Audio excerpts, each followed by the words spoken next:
Shalom, shalom família. Hoje nosso quarto dia da contagem do Homer. Desde já eu quero pedir você aí para deixar o seu like, deixar a sua curtida, se inscrever no YouTube, seguir no Instagram, comentar o que o Senhor colocar no seu coração e não se esqueça de no final desse vídeo compartilhar esse vídeo para quem o Senhor te direcionar, para que mais pessoas possam ter essa oportunidade de receber libertação do Senhor através do conhecimento, através da tua palavra.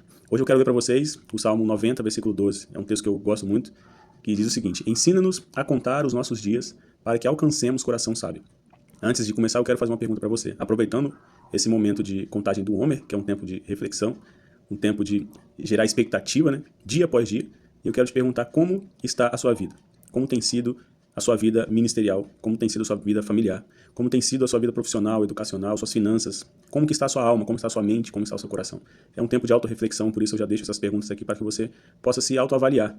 E como estão os traumas do passado, como estão as dores, como estão os lutos que você passou, como está hoje a sua vida presente e como está o seu futuro. Você tem esperança em dias melhores? Você já está vivendo plenamente tudo perfeito e você espera que melhore? Ou você tem passado por problemas, dificuldades, você tem esperança em dias melhores? Você um dia teve acesso a um conhecimento de que o Senhor profetizou algo desde o ventre da sua mãe e você tem esperança que ainda se cumpra essa palavra? Antes de você entrar nas respostas dessas perguntas, vamos viajar um pouquinho na história.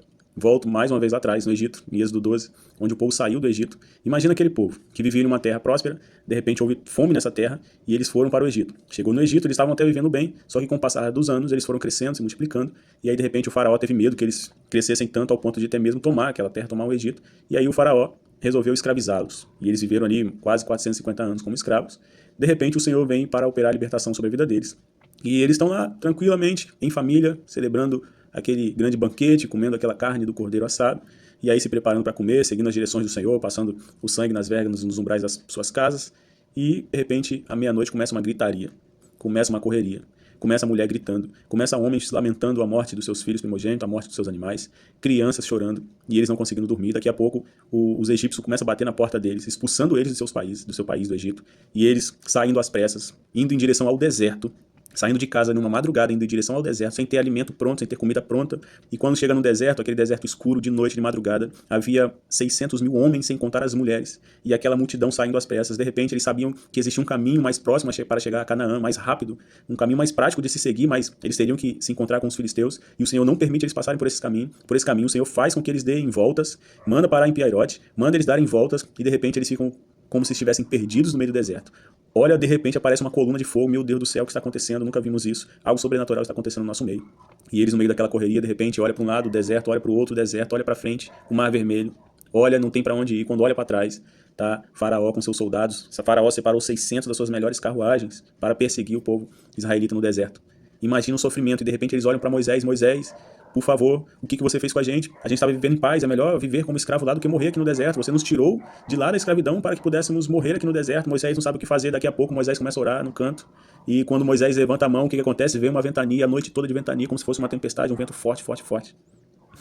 Hoje nós sabemos, porque conhecemos a história através da palavra, que esse foi o processo de libertação do povo. E eles conseguiram ir adiante e as coisas foram se resolvendo. E aí eles foram passando ali por vários processos. Mas eu quero mostrar para você nesse exemplo que eles tiveram que sofrer muito no processo de libertação.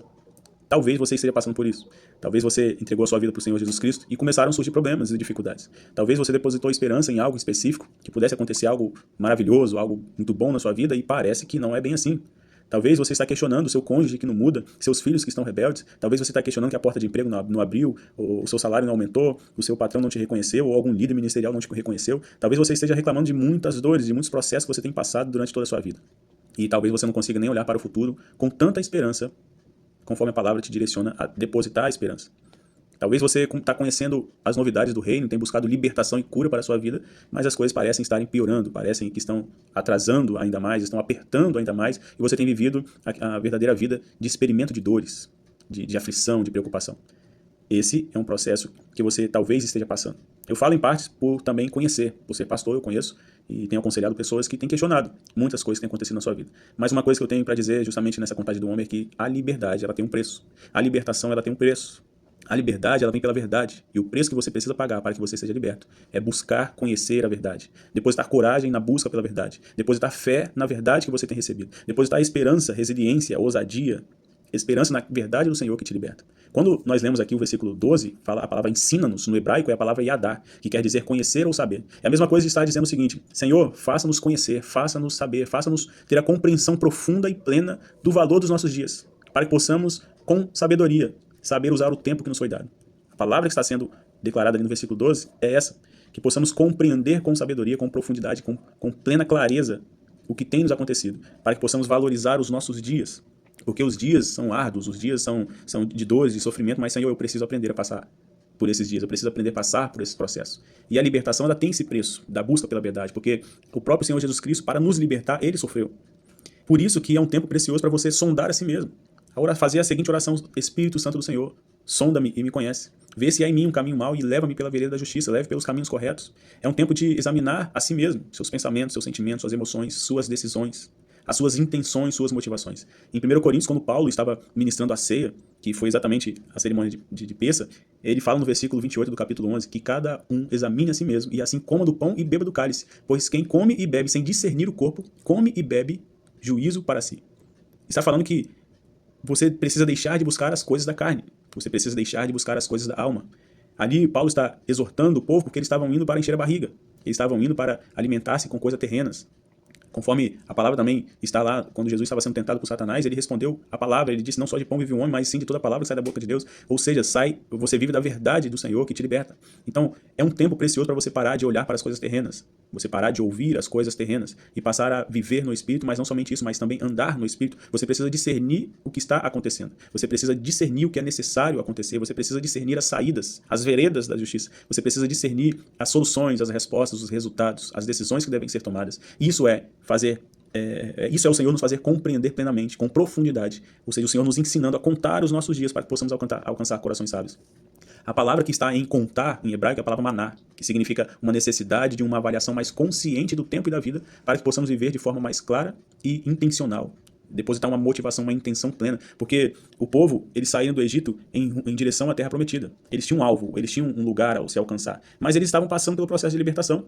Então, quando eles saíram do Egito, eles não podiam ir diretamente, eles ainda estavam passando pelo processo de libertação. E por mais que eles olhassem para toda a circunstância de sofrimento, de dores, que fizeram com que eles sentissem saudade do Egito, ou seja, nós saímos do Egito, mas o Egito não saiu de nós queremos voltar, melhor ser escravo do que morrer aqui. Talvez você esteja passando por isso. Mas quando eles saíram do Egito às pressas, eles saíram com pão sem fermento, mas saíram com pão. Quando eles saíram expulsos pelos egípcios, a palavra fala que eles pediram, o que eles pediram, eles receberam. Ou seja, eles saíram ricos. Da noite para o dia, eles saíram ricos. Quando eles chegaram no deserto e de repente viram aquela nuvem sobrenatural, a palavra fala que a nuvem iluminava o lado deles. E eles viam o caminho. Por outro lado, a nuvem deixava a parte dos egípcios a parte mais escura. Quando eles tinham que ir pelo caminho mais próximo para chegar a Canaã, o Senhor falou que não era para eles irem por lá, porque eles teriam que enfrentar os filisteus. Eles não estavam prontos para isso, eles iriam acabar querendo voltar. Quando eles estavam ali orando e clamaram a Moisés, e Moisés estendeu as suas mãos em oração, e veio aquela ventania, a ventania era o mar se abrindo para que eles pudessem atravessar. E a palavra que o Senhor trouxe para eles, para Moisés naquele momento: por que clamas a mim, Moisés? Diga ao seu povo que marche. A palavra alcançar, em hebraico, é a palavra bo, que sugere que devemos aspirar a um resultado, se movimentar em direção a um objetivo. O Senhor está falando: vocês saíram para um objetivo, vocês saíram para uma jornada e um destino, vocês saíram para o cumprimento de uma promessa. Vocês precisam compreender essa verdade, depositar esperança nessa verdade, encorajar uns aos outros, além de carregar essa coragem, essa resiliência dentro de vocês, permanecerem fiéis e como soldados marchando rumo a esse destino, a esse cumprimento. Porque não adianta você contar os seus dias se você não sabe onde você quer chegar. Não adianta você contar os seus dias se você tanto faz. Tem pessoas que se encontram nessa situação: para mim tanto faz. Ou eu fico nessa situação, ou eu posso voltar a fazer o que eu fazia antes. Porque quando você não sabe onde você quer chegar, qualquer lugar serve. Quando você não sabe onde você quer chegar, ficar ali para você tanto faz. E o Senhor está falando: levante a sua cabeça. É tempo de você aprender a olhar, a enxergar as coisas de um modo diferente. Isso me faz lembrar de Jó, porque Jó, a Bíblia fala que ele era reto, temente, homem justo, temia Deus e desviava de todo mal. Ele passou por todo aquele processo de dores. E ele tinha 3 amigos, Bildade, Elifaz, Bildade e Zofar. Esses amigos estavam procurando em Jó, ou ao redor de Jó, a ausência de Deus, para explicar o que estava acontecendo com ele. Por outro lado, Deus veio e mostrou a presença dele em cada detalhe, para explicar para Jó quem ele era, e para mostrar que ele estava presente. Não é à toa que Jó, no capítulo 42, ele fala: eu achava que conhecia Deus, mas eu conhecia de ouvir falar. Hoje eu posso conhecê-lo plenamente. Jó está falando sobre conhecer, justamente o fato de ter profundidade, ter compreensão profunda e plena no conhecimento de Deus. Eu te conhecia só de ouvir falar, versículo 5 do capítulo 42, mas agora os meus olhos te veem. Jó está falando aqui de ouvir, está falando de ver. A palavra fala que a fé vem pelo ouvir. E a palavra fala que a fé vem pelo ouvir pela palavra de Deus. Você precisa depositar fé na palavra que o Senhor tem liberado sobre você. Você precisa ver Deus em cada detalhe. Uma coisa que eu tenho ensinado para as pessoas, por onde eu ensino, que eu aprendi com o Senhor. Por mais que você esteja num processo doloroso, você precisa aprender a enxergar o lado bom das coisas. Você precisa enxergar Deus em cada detalhe. E com certeza, se você procurar, você vai achar. Porque quando o povo saiu do Egito e foi para o deserto, chegou lá na frente. Moisés separou 12 espias. E eles foram e ficaram 40 dias na terra prometida para estudar a terra, elaborar estratégias, conhecer o terreno, para voltarem e saberem como que eles iriam entrar, como é que eles iriam fazer para ter acesso a essa terra. Só que quando eles chegaram lá, eles viram gigantes, eles viram um povo extremamente organizado, eles viram coisas que desanimaram. E quando eles voltaram, depois de 40 dias, 10 desses homens só lamentaram e falaram assim, é melhor a gente voltar, porque a gente vai entrar lá, nós vamos morrer, porque lá tem gigante, lá não vai dar para nós, vai dar ruim. Só que existiram 2 homens, Josué e Caleb, que olharam, mas enxergaram Deus em cada detalhe, porque eles ouviram uma palavra, que eles entrariam numa terra que manava leite e mel, que eles entrariam numa terra que o Senhor prometeu, desde a aliança, através de uma aliança que ele fez com Abraão, Isaac e Jacó, os patriarcas. Nós falamos sobre isso no vídeo de ontem. E Josué e Caleb, eles conseguiram ouvir a palavra de Deus no meio das aflições, no meio daquele turbilhão ali de situações complicadas.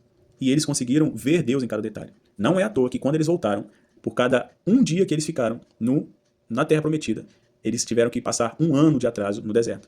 Eles ficaram 40 dias na Terra Prometida. Quando voltaram sem esperança, sem conseguir ouvir o que Deus havia já dito, sem conseguir ver Deus em cada detalhe, por causa disso eles tiveram que ficar mais 40 anos no deserto, rodeando ali pelo deserto. E todo o povo que saiu do deserto, do Egito, morreu no deserto. A vida deles foi atrasada, porque não conseguiram ouvir o que Deus disse, porque não conseguiram ver Deus em cada detalhe. E somente aqueles que nasceram no deserto, mais Josué e Caleb, é que conseguiram entrar na Terra Prometida. Por isso que a contagem do homem é um tempo de libertação. O Senhor está permitindo que o Egito saia de nós. E é um tempo de reflexão. E a mensagem que o Senhor está nos trazendo hoje é justamente essa. Possamos ver Deus em cada detalhe. Possamos ouvir a palavra de Deus em cada detalhe. Para que possamos ser ensinados, possamos ter acesso, compreensão plena e profunda dos nossos dias para que possamos alcançar um coração sábio. E para resumir, a contagem do Homer não é apenas uma expressão matemática, mas uma reflexão espiritual sobre como podemos usar o nosso tempo de forma sábia e significativa. A contagem do Homer é o tempo de buscarmos o temor de Deus, que nos dá sabedoria para viver em santidade. A sabedoria de Deus, ela nos libera bênçãos. E as bênçãos do Senhor, ela enriquece e não acrescenta dores. Os processos que você tem passado, que nós passamos diariamente, são necessários. Se você não tem problema para resolver, você não vai crescer. Você não vai se tornar maduro, você não vai ser aprovado se você não tiver que passar por provação. Hoje, nós fazemos menção do 4º dia da contagem do Homer. Baruch atah Adonai Eloheinu melech haolam, asher kideshanu b'mitzvotav. Mitzvah no Hausefirah HaOmer. Bendito és tu, Adonai, nosso Deus, Senhor do Universo, Rei do Universo, que nos santificou com seus mandamentos e nos ordenaste quanto à contagem do Homer. Pai, em nome de Jesus, eu clamo a Deus, para que o Senhor abra os olhos dos seus filhos, para que eles possam ver o Senhor em cada detalhe, para que eles possam, Senhor Deus, enxergar o Senhor, Deus, em cada momento de dor, em cada momento de tristeza, em cada momento de decepção, em cada momento de fraqueza, para que opere verdadeiramente as forças do Senhor sobre a vida dos teus filhos. Em nome de Jesus, eu chamo a existência as palavras proféticas para que eles escutem, ó Deus, o eco do que o Senhor já disse, para que eles depositem fé naquilo que o Senhor já disse, ó Deus, daquelas palavras de vida eterna, nas palavras de bênçãos que o Senhor tem liberado sobre os teus filhos. Assim eu ministro sobre a vida de cada um dos teus filhos, ó Pai. Te glorifico, te exalto, te engrandeço, em nome de Jesus, Santo Deus. Amém. Deus abençoe sua vida. Até o próximo dia. Não esqueça de compartilhar esse vídeo para que alcance mais pessoas em nome de Jesus. Shalom, shalom.